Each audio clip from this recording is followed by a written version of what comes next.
ठाकरे बंधू एकत्र आल्यानंतर त्यांच्यावर टीका करताना शिवसेनेचे आमदार संजय गायकवाड यांची जीभ घसरली आहे।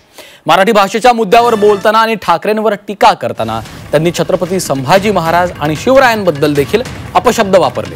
त्यांच्या या वक्तव्यामुळे आता नव्या वादाला तोंड फुटलेलं आहे। मग छत्रपती संभाजी महाराजांनी 16 भाषा शिकले, मग ते मूर्ख होते? पाकिस्तानचा आतंकवाद रोखायचा असेल तर उर्दू पण आपल्याला अवगत असली पाहिजे। हिंदी सक्तीमुळे मराठीचा आग्रह धरण्यासाठी ठाकरे बंधू एकत्र आले। ठाकरेंच्या विजयी मेळाव्याला मोठा प्रतिसादही मिळाला। मात्र हिंदी भाषेचं समर्थन करताना शिवसेनेचे आमदार संजय गायकवाड यांची जीभ घसरली। हिंदी सक्तीच्या मुद्द्यावरनं बोलताना हे आमदार महाशय थेट आपलं दैवत असणाऱ्या छत्रपतींबद्दल वादग्रस्त बोलून गेले।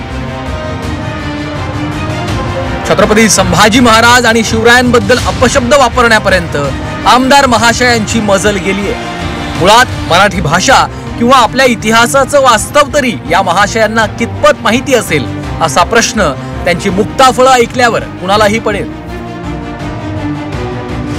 तुम्हाला जगामध्ये टिकायचं असेल तर सगळ्या भाषा अवगत आल्या पाहिजे। मग छत्रपती संभाजी महाराजांनी 16 भाषा शिकले, मग ते मूर्ख होते? छत्रपती शिवाजी महाराज बहुभाषिक होते।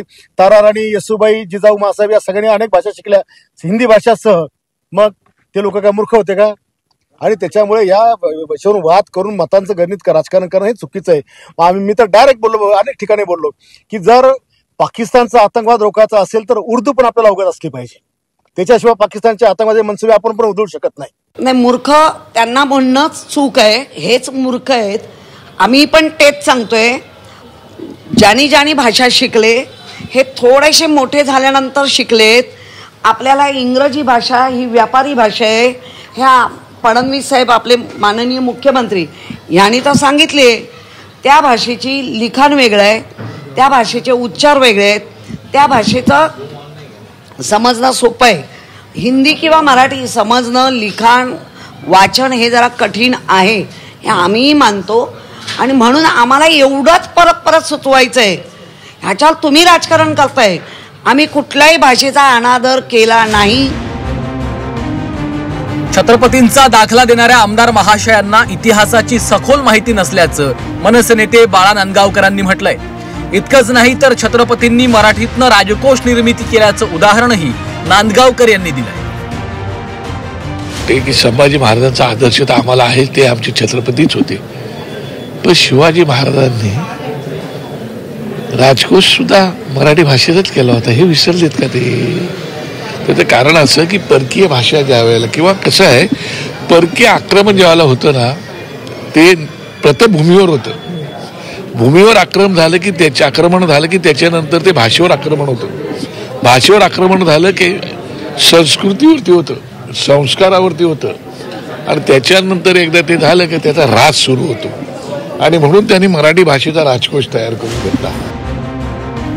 राजकीय वर्तुळातही आमदार संजय गायकवाडांवर टीका होऊ लागली आहे। ठाकरेंना नावं ठेवणाऱ्या संजय गायकवाड यांचा जन्म ठाकरे ब्रँडमधूनच झाल्याचा टोला काँग्रेस नेते विजय वडेट्टीवारांनी लगावलाय। गायकवाडचा जन्मच ठाकरे ब्रँडमधून झालाय। याला काही लोकांना कोण विचारत पण नव्हतं। आहे बाळासाहेबांची कृपा होती, विजय वडेट्टीवार सारखा माणूस आज काँग्रेसचा नेता झालाय। पण सुरुवात जी केली ती बाळासाहेब ठाकरेमुळे झाली। कधीच ठाकरेंनी जात पात धर्मपंथ पाहिला नाही बाळासाहेबांनी, आणि तो वेगळा विषय आहे। आता अलीकडे दोन भाऊ एकत्र आल्यामुळे इतका पोटशूळ आणि इतकी वेदना यांना काय होते यांचं यांना माहीत, आम्हाला त्या संदर्भात काही बोलायचं नाही। पण छत्रपती शिवरायांचं नाव घेऊन, जिजाऊंचं नाव घेऊन भाषेच्या याच्यानी त्यांना मूर्ख होते का म्हणणं म्हणजे याच्या अकलेचे दिवाळे निघाले। वादग्रस्त वक्तव्य करण्याची या आमदार महाशयांची ही पहिलीच वेळ नाहीये। सततच्या वादग्रस्त वक्तव्यांमुळे एकनाथ शिंदेंना या आमदार महाशयांचे कान टोचावे लागले होते, तरीही पुन्हा एकदा त्यांची जीभ घसरलीच। त्यामुळे अशा वाचाळवीरांना कधी आवरणार असा सवाल इथल्या सर्वसामान्य जनतेला पडलाय। ब्युरो रिपोर्ट, झी 24 तास।